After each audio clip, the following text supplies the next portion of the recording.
Okay, start करते हैं। तो पिछले क्लास में ड्यूरिंग डबल स्लिट एक्सपेरिमेंट का कुछ क्वेश्चन देखा था, और उससे पिछले क्लास में यंग डबल स्लिट एक्सपेरिमेंट क्या होता है वो देखा था मेथड 1 से। उसी चीज को हम एक और तरीके से बता देते हैं कि अगर एग्जाम में आया दोनों तरीके से तुम कर सकते हो उसमें। तो सपोज करो सेम फिगर है, यहाँ पे सेम फिगर दिया गया है कि दो एक सिंगल स्लिट मेन सोर्स यहाँ पे है और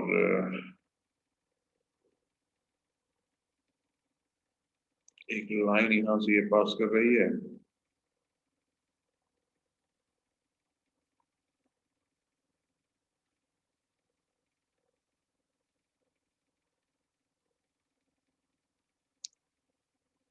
इस तरीके से, एक लाइन पास कर रही है।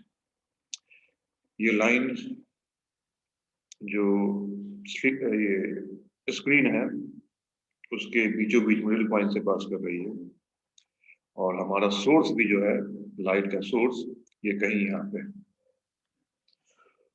और उससे पहले लाइट वेव यहाँ आ रही है और वहां से लाइट वेव फिर इसमें आ रही है। अब इसी में हमको निकालना है वही कि इस स्क्रीन के पर्टिकुलर पॉइंट पी पे डार्क फ्रिंज कहाँ होगा, ब्राइट फ्रिंज कहाँ होगा, डार्क फ्रिंज का विड्थ और ब्राइट फ्रिंज का विड्थ क्या होगा। तो उसी को निकालने के लिए हम क्या करेंगे, देखो यहाँ पे कि ये जो सेकेंडरी सोर्स है S1 और S2, ये दोनों सेकेंडरी सोर्स है। तो इन दोनों सेकेंडरी सोर्स से जो वेव चला, तो जनरल पॉइंट हमने ले लिया P यानी जनरल पॉइंट जिसकी सेंटर ऑफ स्क्रीन से डिस्टेंस y है। अब इस y पे मैक्सिमम और मिनिमम की क्या कंडीशन होगी, मतलब ब्राइट फ्रिंज और डार्क फ्रिंज की क्या कंडीशन होगी, उसी का एक और तरीका है, ये अनदर, ये मेथड 2 है। ये है मेथड 2। अब यहाँ पे यहाँ से जो वेव चला होगा, है ना, लिखेंगे इसमें wave from source S1 and wave from source S1 and S2, ये क्या होगा, आर इन फेज, ये दोनों सेम फेज में होगा। क्यों? क्योंकि दोनों सेम वेव फ्रंट का पार्ट होगा। यहाँ से जो वेव फ्रंट चल रहा होगा, यहाँ से वेव फ्रंट आ रहा होगा, उसी वेव फ्रंट का यहाँ पे क्या होगा, पार्ट होगा, ये वेव चलेगी। तो ये दोनों क्या होगा, सेम फेज में होगा। But at point P, wave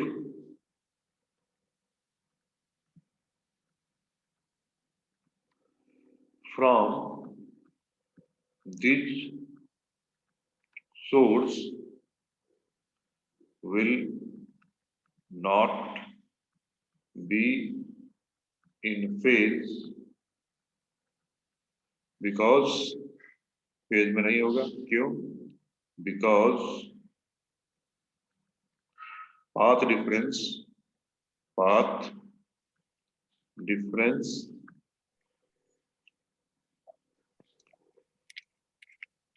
occur as, देखा जा सकता है, S2P greater than S1P। S2P क्या है, ग्रेटर देन S1P। तो इसके कारण क्या हो गया, पाथ डिफरेंस इसमें एग्जिस्ट करेगा। तो पाथ डिफरेंस कितना हो जाएगा, तो पाथ डिफरेंस जो हो जाएगा, पाथ डिफरेंस जिसको हम डेल्टा x बोलेंगे, ये हो जाएगा S2P माइनस S1P, ये पाथ डिफरेंस होगा। हाँ, अभी स्टार्ट हुआ है, ये पहला स्लाइड है ये,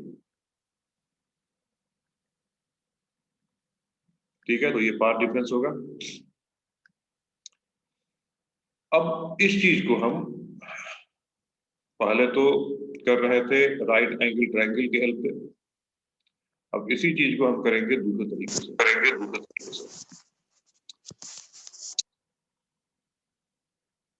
तो देखो इसको करते हैं।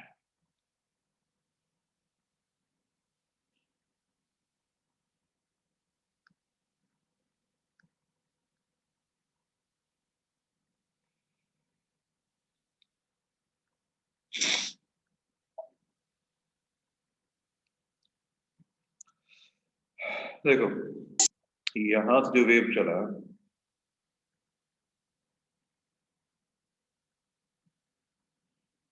ये वेव जो चला यहां से और यहाँ पहुंचा, और ये वेव जो चला यहां से और यहाँ पहुंचा, तो ये कोई और रास्ता तय करेगा, इसका रास्ता का लेंथ दूसरा अलग हो जाएगा, तो दोनों के बीच में क्या होगा, पाथ डिफरेंस होगा। तो वही पाथ डिफरेंस कितना होगा, हम उसको अब दूसरे अलजेब्रिक तरीके से निकालने की कोशिश कर रहे हैं। ओके, अब यहाँ पे तुम्हें कुछ ट्रायंगल्स दिखना है, मैं उन ट्रायंगल के नाम दे रहा हूँ। लिखेंगे इन ट्रायंगल, ये स्पेशली बता रहे हैं फॉर CBSE में अगर पूछता है तो इस तरीके से करो। इन ट्रायंगल कौन सा है इसमें, तो देखो एक ट्रायंगल सबसे पहले ले लो S2BP, तो मैं एक ट्रायंगल यहाँ दिख रहा होगा S2BP, और कौन सा ट्रायंगल है ये है राइट एंगल ट्रायंगल है, ये राइट एंगल ट्रायंगल दिख रहा है कि नहीं दिख रहा है, S2BP राइट एंगल ट्रायंगल। इसको हम ड्रॉ कर देते हैं, इसको हम ड्रॉ कर देते हैं। देखो ये ट्रायंगल है, ये है ट्रायंगल S2BP, ठीक है। अब इस ट्रायंगल में S2P क्या लिखोगे, तो ये root over D square plus BP square लिखोगे कि नहीं, S2P को। S2P क्या है, इस राइट एंगल ट्रायंगल का हाइपोटेन्यूज है, तो इसको B स्क्वायर प्लस इसका स्क्वायर लिखा जाएगा। उसमें से देख सकते हो कि ये जो है ये y है, यहां से यहां तक का लेंथ क्या है, y है, ये y है, एंड यहां से यहां तक का लेंथ कितना हो जाएगा, ये लेंथ कितना होगा, तो देख सकते हो ये स्क्रीन का जो है ना, ये यहाँ पे ये डिस्टेंस d/2, हाँ ये डिस्टेंस d/2 है, तो ये डिस्टेंस भी d/2 हो जाएगा। तो यहाँ से S2P को हम लोग लिख देंगे D square plus y plus d/2 का होल स्क्वायर, ये S2P को लिख देंगे, एंड S2P स्क्वायर जो लिख देंगे वो लिख देंगे D square plus y plus d/2 का होल स्क्वायर। इसको हम इस तरीके से लिख देंगे। सिमिलरली हम लिख सकते हैं in right angle triangle,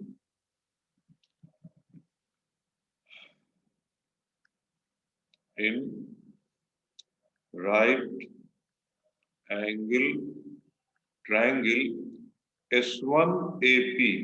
S1AP में S1P स्क्वायर क्या लिखा जा सकता है, S1P स्क्वायर। देखो अब हम इस राइट एंगल ट्रायंगल की बात कर रहे हैं, यहाँ जो ये राइट एंगल ट्रायंगल है, इस राइट एंगल ट्रायंगल की बात कर रहे हैं, तो इसमें S1P स्क्वायर कितना हो जाएगा, √D square plus y minus d/2 square, हाँ तो ये हो जाएगा D square plus y minus d/2 का होल स्क्वायर, ये होगा, यहां से निकल जाएगी। अब क्या कर दो, S2P इसमें से इसको माइनस कर दो, जब इसमें से इसको माइनस करेंगे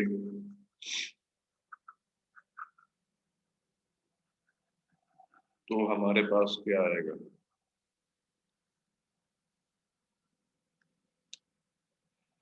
तो लिखेंगे S2P का होल स्क्वायर माइनस S1P का होल स्क्वायर इक्वल टू हो जाएगा D square plus y plus small d/2 का whole square minus D square minus y minus d/2 का होल स्क्वायर। D स्क्वायर से D स्क्वायर क्या हो गया, कैंसिल आउट हो गया।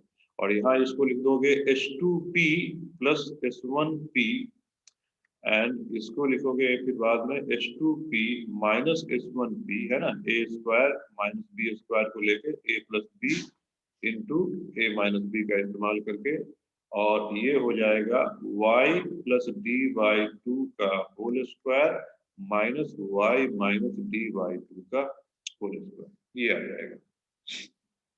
अब इसमें से जो H2P माइनस S1P है यही हमारा डेल्टा x है, तो यहाँ लिख देंगे हम H2P प्लस S1P और ये डेल्टा x, और इसको जब सिंप्लीफाई करेंगे तो कितना आएगा, इसको भी उस तरीके से कर दोगे, वही सेम फार्मूला, इसको भी सेम फार्मूला, तो ये आ जाएगा y plus D by two plus y minus D by to, और फिर और कितना आएगा into y plus D by to minus y plus D by to, इस तरीके से आ जाएगा। इससे डी बाई टू कट गया और यहाँ से y कट गया, तो ये इधर हो जाएगा 2y इंटू कितना, ये हो जाएगा डी बाई टू, और डी बाई टू कितना d हो जाएगा ये। तो डेल्टा x जो आ गया वो आ गया 2y into D by H2P plus S1P, delta x की वैल्यू इतनी आई। यहां तक ठीक है?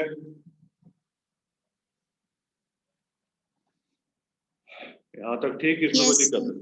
ओके, अब जरा ध्यान दो, ये पॉइंट O और P ये आसपास है कि बहुत दूर है? अभी हम एप्रोक्सीमेशन लगाएंगे, ये पॉइंट P जो आसपास है कि बहुत दूर है? आसपास है। ये नियरली वाले पॉइंट है, ये नियरली वाले पॉइंट है। तो अगर इसको हम एक्चुअल मेजर करते हैं, अगर इसको हम एक्चुअल मेजर करते हैं तो देखो एक्चुअल मेजरमेंट से मुझे क्या मिलता है,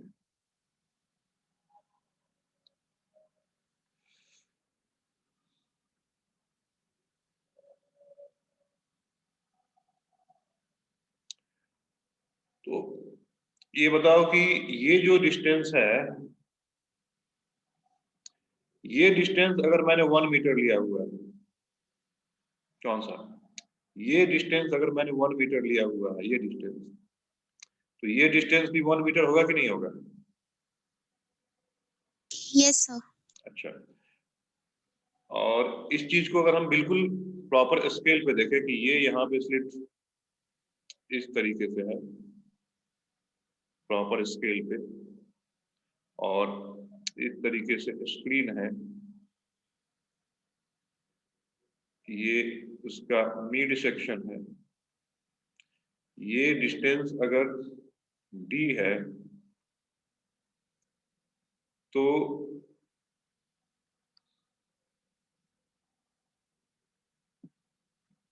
ये अगर मान लो 1 मीटर है, 1.00 मीटर है, और ये जो है 1.001 मीटर है, और ये वाला जो है ये भी 0.99 मीटर है, ऐसे करके। ये कौन सा है, ये S1, ये H2 और ये P। तो S1P प्लस H2P इस डेटा के हिसाब से क्या बोलोगे, कितना बोलोगे? S1P प्लस H2P इस डेटा के हिसाब से कितना बोलोगे? 1.001 मीटर प्लस 0.99 मीटर, ये अप्रोक्सीमेटली इक्वल टू 2 मीटर होगा कि नहीं होगा? Yes sir. एंड d कितना है, तो d 1 मीटर है, तो ये जो है 2d के इक्वल हो जाएगा कि नहीं हो जाएगा? Yes. And H2P minus S1P वो तो हम ऑलरेडी कितना डेल्टा x ले चुके हैं, तो कहने का मतलब ये H2P प्लस S1P को नियरली या अप्रोक्सीमेटली हम 2d ले सकते हैं। तो यहां से ये वैल्यू जो आ जाएगी फर्दर, ये आ गया 2y into D small d upon 2 capital D, और ये कैंसिल आउट हो गया, और डेल्टा x की वैल्यू कितनी आ गई, ये आ गई y d upon capital D। ये समझ में आया कि नहीं?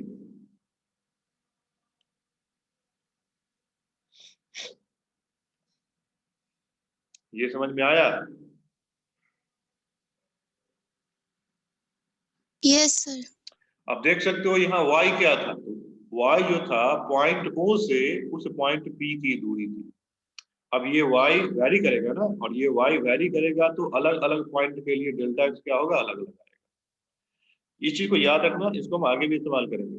ये y वैरी करेगा। अब ये क्या है, देखो यहाँ पे ये सोर्स S1 है, सोर्स S2 है, यहाँ से एक वेव ऐसे निकल रहा है और यहाँ से एक वेव ऐसे निकल रहा है, और इन दोनों वेव के बीच का क्या है, वो पाथ डिफरेंस है। वही अगर हम मान लो यहाँ एक पॉइंट चूज कर लिए होते, एक पॉइंट चूज कर लिए होते, तो अब जो वेव निकल रहा होता कुछ इस तरीके से निकल रहा होता, और अब जो पाथ डिफरेंस हो जाता इस पॉइंट ए का जो दूरी मान लो यहाँ से हम y1 ले लेते हैं या ya ले लेते हैं, तो y यहाँ पे डेल्टा एस कितना आता है, डेल्टा एस की वैल्यू आती ya into D upon capital D. और वही जब सेंट्रल पॉइंट यहाँ पे होगा, सेंट्रल पॉइंट से दोनों की दूरी क्या होगी, सेम होगी, क्योंकि यहाँ सिमेट्री बन रहा है, तो उस केस में y की वैल्यू 0 हो जाएगी, तो पाथ डिफरेंस भी कितना हो जाएगा, 0 हो जाएगा। ये चीज समझ में आ रहा है? Yes, sir. तो अब इसी में पाथ डिफरेंस तो निकल गया। अब इसी पाथ डिफरेंस में अब इस पॉइंट P पे ब्राइट फ्रिंज है कि डार्क फ्रिंज है, इसका पता कैसे करेंगे, तो वही इंटरफेरेंस का कंडीशन लगा देंगे। कंडीशन ऑफ इंटरफेरेंस क्या क्या होता है कि कंस्ट्रक्टिव इंटरफेरेंस के लिए यहाँ लिखेंगे कि for constructive interference delta x कितना होना चाहिए, तो ये होना चाहिए n लैम्डा के इक्वल।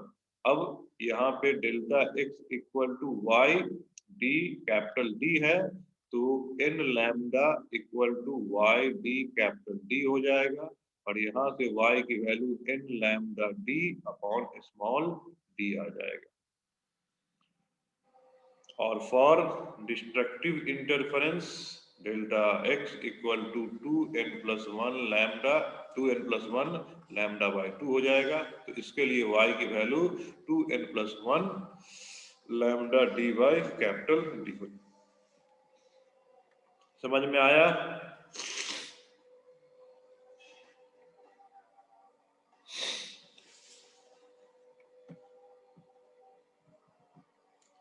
समझ में आया कि नहीं? ये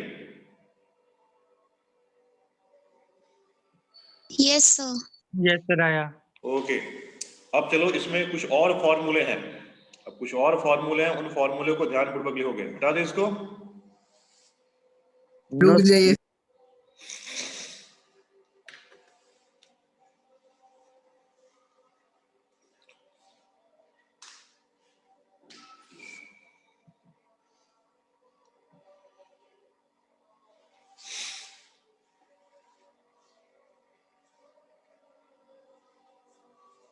हो गया। अब इसमें एक हम इंटेंसिटी डिस्ट्रीब्यूशन तो बता ही चुके थे, फिर भी एक बार और देख लो। ये सब बार बार इसलिए बता रहे हैं कि याद हो जाए तुम्हें। इंटेंसिटी डिस्ट्रीब्यूशन का बताए थे, इसमें बताए थे, चलो देखो यहाँ पे कि लाइट की इंटेंसिटी कैसे होगी, और तो यहाँ पे एक बार फर्स्ट पेज पे। इसमें तो फर्स्ट पेज नहीं आ सकता, तो मिट गया तो मिट गया। ठीक है। देखते हैं, कोशिश करते हैं। ये चाहिए कि फर्स्ट वाला? फर्स्ट वाला। नहीं, तो इसमें तो नहीं आ सकता ना, ये उसके डैशबोर्ड पे नहीं हो रहा ना, ये तो पीडीएफ के डैशबोर्ड पे हो रहा है, तो ये फिर से हमको पूरा वापस जाना पड़ेगा, एक एक मिटा के। छोड़ दिए। ठीक है, कोई बात नहीं।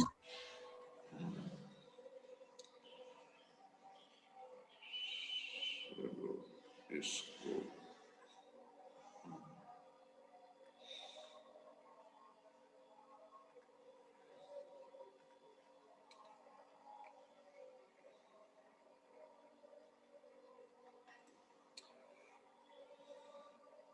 यहाँ पे हम इंटेंसिटी का ग्राफ बना रहे हैं।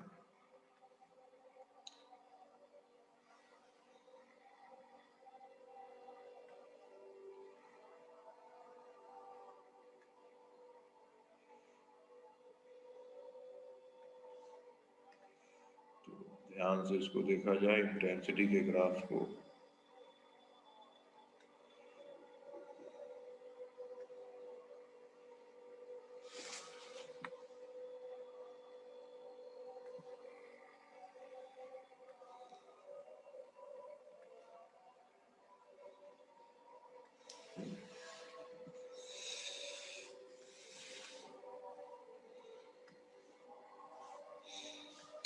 देखो ये जो पोर्शन होगा, ये पोर्शन ये पूरा का पूरा ब्राइट होगा, बट ब्राइटनेस जो है यहाँ से मतलब यहाँ पे एवरेज ब्राइटनेस और यहाँ पे सबसे अधिक ब्राइटनेस होगी, यहाँ पे एवरेज ब्राइटनेस और यहाँ पे सबसे अधिक ब्राइटनेस, और फिर यहाँ से ब्राइटनेस फेड अप होना शुरू हो जाएगा, और ये जो लाइन लोगे बीच में, इस पे कंप्लीटली क्या आ जाएगा, डार्क आ जाएगा, ये इस पे कंप्लीटली डार्क आ जाएगा।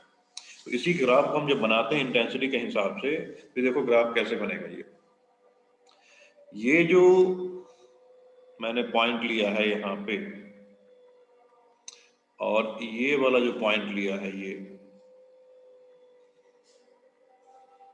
यहाँ पे, तो यहाँ पे कंप्लीटली डार्क होगा, यहाँ पे कंप्लीटली डार्क होगा, तो यहाँ इंटेंसिटी कितनी होगी, 0 होगी कि नहीं होगी।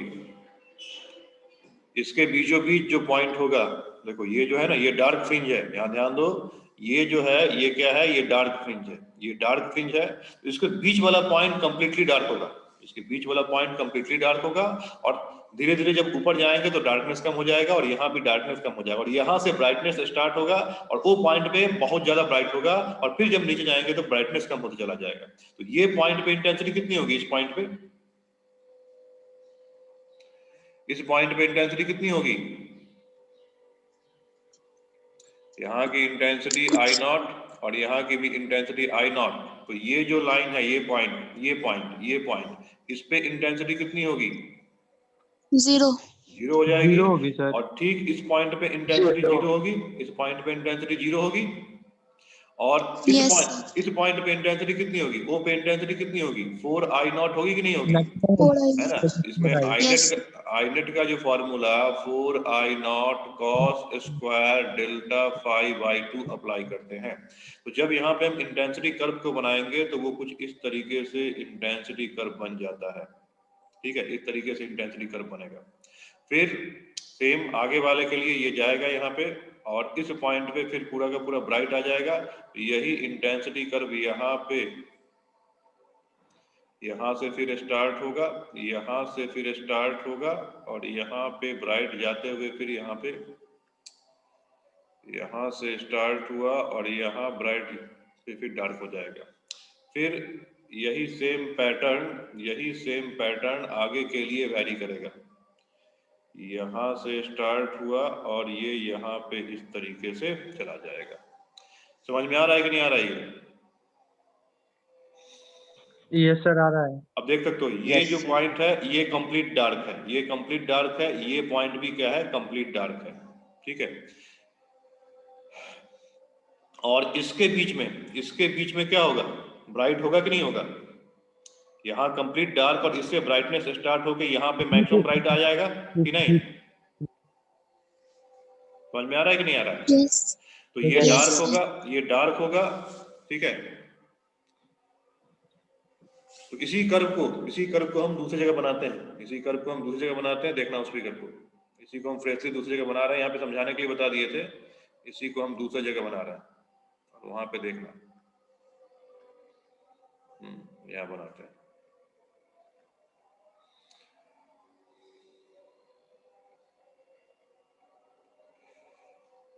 देखो इस तरीके से बनाते हैं, ये रखे इधर नीचे और इस स्क्रीन को ऐसे कर दिए,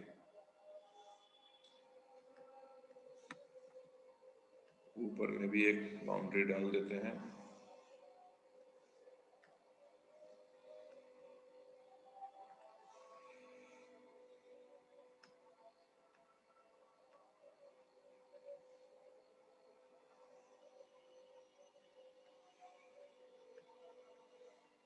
ओके, तो ये पॉइंट जो हो जाएगा, ये पॉइंट इंटेंसिटी, यहाँ पे इंटेंसिटी है, यहाँ पे है इंटेंसिटी, और ये स्क्रीन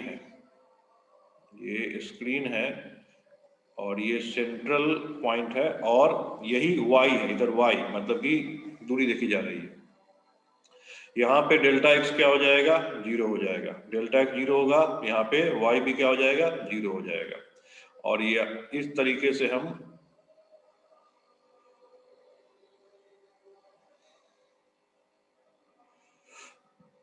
इंटेंसिटी कर्व को बनाएंगे। इक्वली विद होना चाहिए, वो इक्वल होना चाहिए, इस तरीके से हम बनाएंगे। ठीक है, यहाँ पे देख सकते हो क्या है, यहाँ पे ये पूरा का पूरा सेंट्रल ब्राइट का रीजन होगा ये। तो ये ब्राइट होगा, यहाँ देख सकते हो डार्क 1 होगा, इधर डार्क 2 होगा, फिर इधर भी डार्क 1 होगा, डार्क 2 होगा। यहाँ पे ये जो हो जाएगा, ये पोर्शन यहाँ पे ब्राइट 1 होगा, ये ब्राइट 2 होगा, यहाँ भी ब्राइट 1 होगा और ये ब्राइट 2 होगा। क्लियर है ये? D1 मतलब ये जो अगर हम D1 की बात करें, D1 कितने डिस्टेंस पे होगा, ये इसके लिए अगर Y1 लेते हैं ये, तो ये सेंटर से कितने डिस्टेंस पे आ जाएगा, तो Y1 कैसे निकालोगे यहाँ पे, तो वही y2n+1 2n+1 एंड कितना होता है, lambda lambda D D by 2d। तो इसमें जब n की वैल्यू 0 डालोगे, n की वैल्यू नीचे 0 डालोगे छोटा कितना आएगा, नीचे स्मॉल डी, हाँ नीचे स्मॉल डी, n की वैल्यू 0 डालोगे कितना आएगा, ये पूरा का पूरा 1 हो जाएगा, ये पूरा का पूरा 1, ये 0 हो गया, ये 1 हो गया। तो ये जो आ जाएगा डिस्टेंस यहाँ पे, ये डिस्टेंस जो आ जाएगा, ये आएगा y = lambda D upon 2d आएगा। अब ये डिस्टेंस मेजर करोगे ब्राइट वाला, तो ये कितना आएगा, ये कितना आ जाएगा y, इसके लिए क्या लिखोगे, इसके लिए y = n lambda D upon D डालोगे और इसमें n = 1 डालोगे, n = 0 डालने पे तो ये आ जाएगा। तो ये वैल्यू जो आ जाएगी, ये आएगी लैम्डा डी अपॉन डी आ जाएगी। ठीक है, फिर अगर मुझे ये डिस्टेंस मेजर करना है, ये डिस्टेंस मेजर करना है, तो इसको कैसे निकालेंगे, y कितना आएगा ये, तो ये है यहाँ पे y कितना, n की वैल्यू कितनी डाली जाएगी, 1 डाली जाएगी, और 1 डालने में कितना आएगा, ये आ जाएगा 3 lambda D upon 2 small D. फिर इसकी अगर बात करें, तो ये डिस्टेंस अगर मेजर करना है ये, तो ये y कितना आएगा, ये वैल्यू कितनी आएगी, इसमें n की वैल्यू हम 2 डालेंगे, तो ये आ जाएगा 2 लैम्डा डी अपॉन डी आएगा। समझ में आ रहा है कि नहीं आ रहा है? और जो हम राइट साइड बनाए हैं, सेम वही पैटर्न लेफ्ट साइड ही बनेगा। लेफ्ट साइड में भी ये y1 बनेगा, यहाँ से डिस्टेंस निकालोगे, फिर यहाँ से ये निकालोगे और सेम वही आते जाएगा। ये समझ में आया?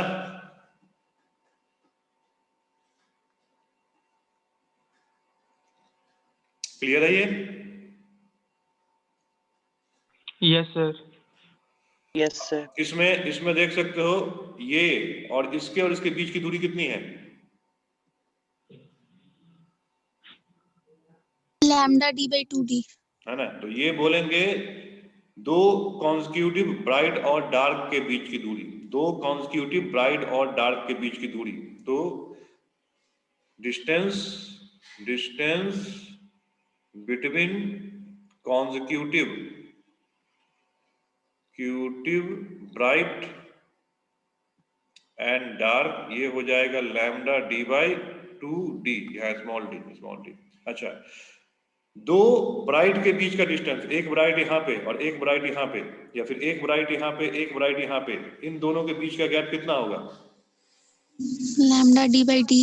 लैम्डा, या दो डार्क के बीच का डिस्टेंस कितना हो जाएगा, लैम्डा डी बाई डी। तो होगा distance between two consecutive bright और डार्क और ब्राइट इक्वल टू हो जाएगा लैम्डा डी बाई डी हो जाएगा, और इसको हम लोग फ्रिंज विद बोलेंगे।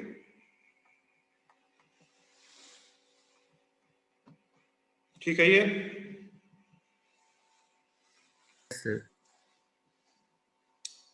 ओके, तो सबको लिख लो, फिर हटाते हैं इसको। सर ये जो पीक होता है वो हमेशा एक ही पॉइंट पे होगा और दूर जाते जाते तो कम हो जाता है ना हाँ, कम होते इंटेंसिटी। जाएगा, कम होते जाएगा। तो इसमें हम इसमें एवरेज वैल्यू इतने दूर का ले लेते हैं। ये इतने दूर का यहाँ से ब्राइट ले लिए, फिर आगे चल के इतना दूर का डार्क ले लिए, फिर ये ब्राइट ले लिए, फिर डार्क ले लिए, इस तरीके से लेते हैं। तो हाईएस्ट वैल्यू उतना ही जाएगा। हाँ, हाईएस्ट वैल्यू उतना ही रहेगा। ये हाईएस्ट वैल्यू हट जाएगा 4I0। बस शर्त है कि वो जो पॉइंट ले रहे हो, जहाँ से मेजर कर रहे हो ना, ये बहुत दूर नहीं होना चाहिए। इस O से बहुत दूर पॉइंट नहीं होना चाहिए, मतलब कुछ सेंटीमीटर के आसपास ही हो। बहुत दूर हम किलोमीटर में न चले जाएं या मीटर में न चले जाएं। वो जो ग्राफ पहले से बना हुआ था उसमें पीछे जाके थोड़ा छोटा छोटा हो रहा था इसलिए।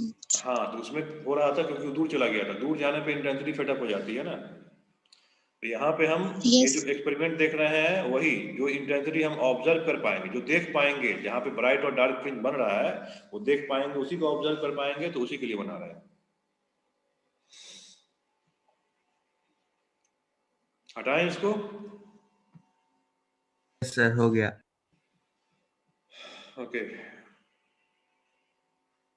एक और चीज इसमें देखना है।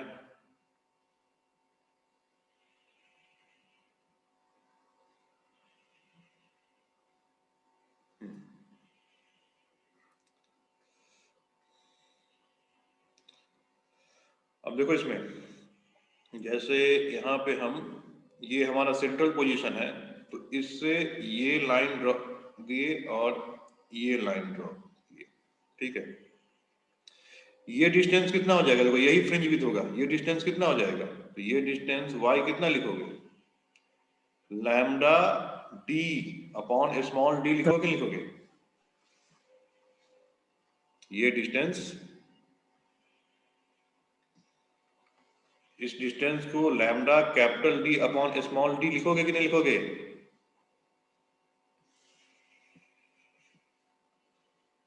बोलो। अरे फ्रिंज विड्थ है ना ये जो है, ये फ्रिंज विड्थ है कि नहीं है? तो फ्रिंज विड्थ तो वो हुआ ना जो दो दो ब्राइट के बीच बीच का डिस्टेंस हो। कौन सा?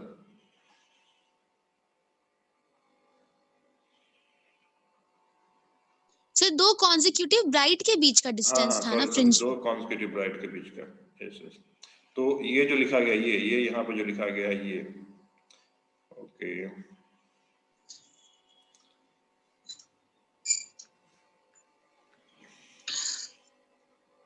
तो सपोज करो हम क्या कर रहे हैं कि ये यहाँ से एक लाइन डाल रहे हैं और यहाँ से एक लाइन डाल रहे हैं। इसको y equal to d upon D कहोगे कि नहीं?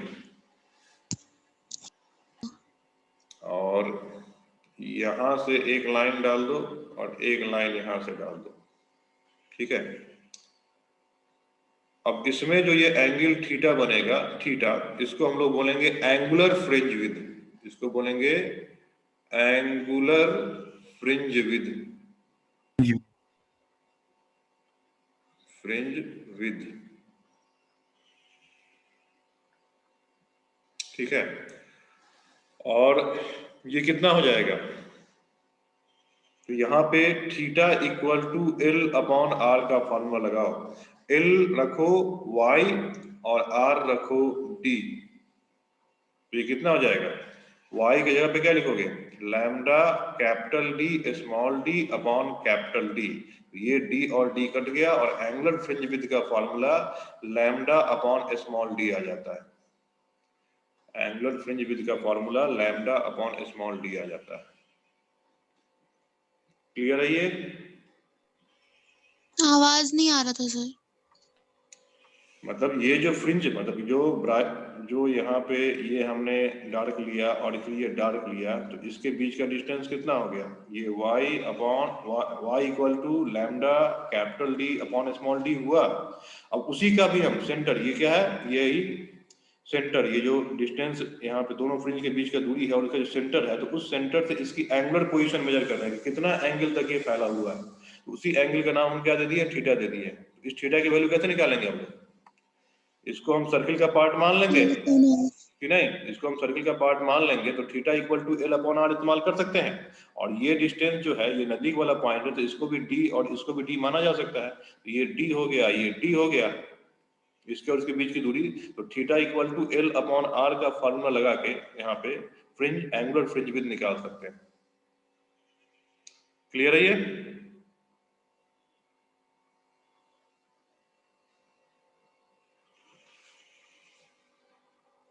Yes, sir. क्वेश्चन में अगर पूछता है कि एंगुलर फ्रिंज विड्थ क्या होगा तो उसमें ये फार्मूला अप्लाई कर लोगे।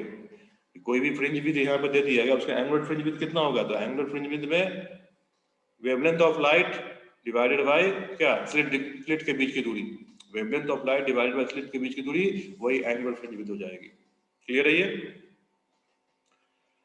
अब इसमें एक और ध्यान दो, यहाँ जो हम लिए हैं, यहाँ जो फ्रिंज का ये जो है स्लिट की जो यहाँ पे हम चौड़ाई लिए हैं, ये दोनों चौड़ाई क्या है, सेम है।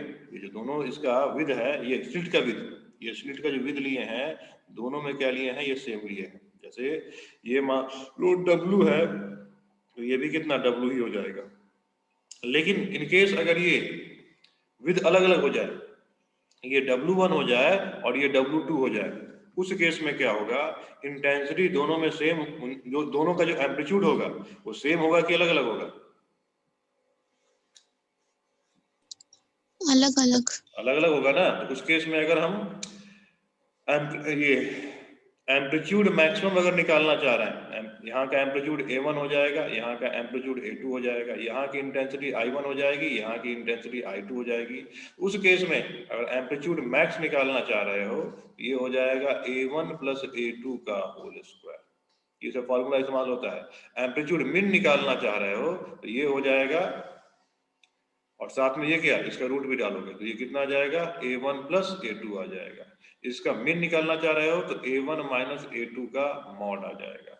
अगर इसमें तुम I मैक्स निकालना चाह रहे हो, I मैक्स, तो I मैक्स की वैल्यू आ जाएगी root over I1 plus root over I2 का होल स्क्वायर। एंड I मिन निकालना चाह रहे हो, I मिन, तो इसकी वैल्यू जो हो जाएगी, इसकी वैल्यू हो जाएगी root over I1 minus root over I2 का होल स्क्वायर। क्लियर है ये कर? Yes sir. चलो एक फॉर्मूला सबसे इंपॉर्टेंट और बच गया है इसमें, नेक्स्ट सेशन में एंट्री करो फिर बताते हैं।